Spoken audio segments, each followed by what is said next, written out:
In the current age we live in, technology has become an important component. Every day, there is some new gadget or software that makes lives easier and improve on the technology and software that already exists. Making lives easier is not the only role technology plays in our life. Technology is playing an increasing role in education. Imagine what would happen if technology wasn't implemented into education. We can always find something we need to study in internet, but you cannot always find it in library. We can back up some files if we happen to lose our gadget or device. But how do you repair your old, wet, ruined book? We can study with a lot of people using a projector. But how will you do that with only a single book? Or maybe you're going to say that we don't need a book.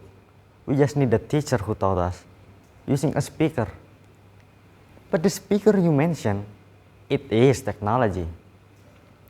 Not only that, have you ever thought that a book cannot be a book without technology? Meanwhile, I am recording this video to be uploaded to internet. It's using something called technology. In case you don't know, the fact that technology is used in almost every sector in our society, so it is inevitable that technology won't be implemented into education. So as you know, technology, educational technology, is a classification of technology that is used to promote and access education.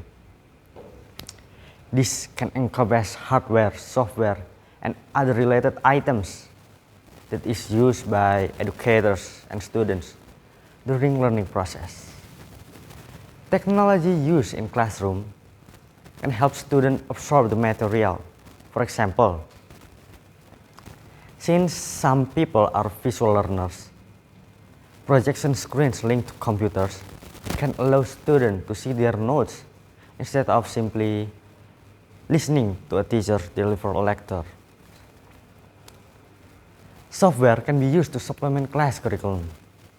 The programs provide study questions, activities, and even tests and quizzes for a class that can help students continue learning outside the classroom.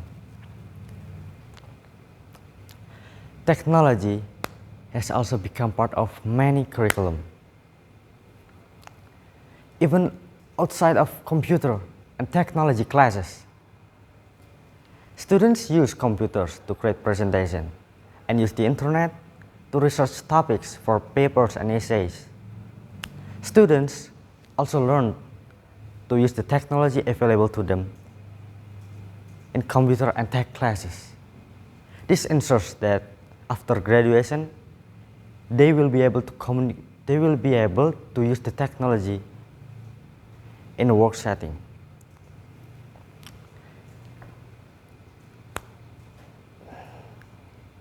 Which may put them ahead of someone who didn't have access to a particular technology and software in their own school setting. As technology advances, students have better access to educational opportunities like this. When something new and better is revealed, the older technology becomes more affordable, allowing it to be used in educational setting. Even when schools are on a tight budget, technology has also advanced to help children even before they have started school. Educational video games and systems for young children can help them prepare for school and in some cases get a head start on their education. 1 year ago, there's an interesting survey. Someone asked some of the leading teachers, inventors, and entrepreneurs to imagine what classroom would be like in the year 2025. And what's interesting is that in some ways, all of the inventors and entrepreneurs suggested somewhat high-minded, pie-in-the-sky vision of the future. But all the teachers actually saw a very practical vision of the future. For instance, there's people suggested that in the year 2025, there is a day when virtual reality will be virtually indistinguishable from the real thing.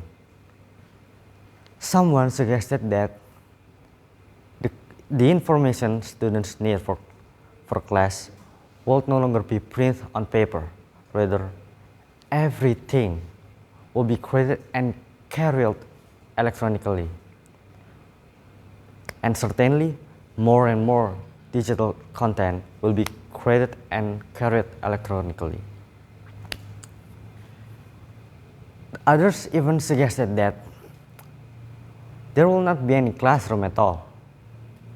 Rather, all lessons will be taught at 16:9 foot set of formatted screen that will give you the experience of an IMAX theater. Apparently, popcorn was not included in this vision.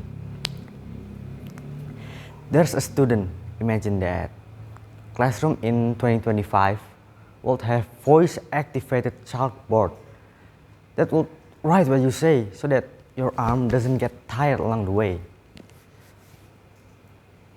Others suggested that each student would have a personal robot that will take notes, backup files, and do whatever you told them to do. Another student even imagined that there will be virtual reality class that will teach any subject. So if you need help in math, you press a button and presto, Einstein might appear as a personal tutor. But when the teacher were asked the same question, here's what they said. One teacher said that the use of technology and the wider availability of laptops will make students more keenly aware of events, of places, and the experiences of people around the world, and help them become better citizens. Other teachers said that the technology will go from simply being a source of information to a source of shared experience. That students in Indonesia or Malaysia will be able to communicate real time with students in Korea or Japan and learn about one another and approach situation without prejudice. And finally, a third teacher said that the technology will be useful in developing strong relationships between people. But ultimately, the technology will continue develop the one tool that is most important of all, the mind. As our success as nation significantly depends on how we prepare our young people, who comes in all sizes and shapes and colors and backgrounds. If we want the world to fulfill its real potential, we have to make all of our children truly prepared. So we cannot afford to leave any child behind from our point of view. So that's why we need to provide our current and future generation the best technology we have to offer. Because it goes without saying, the better the technology, the better the education they get. So after everything I have said, there's nothing else for me to say. So for the last time, thank you all for watching. Raden Galen is signing out and see you next time.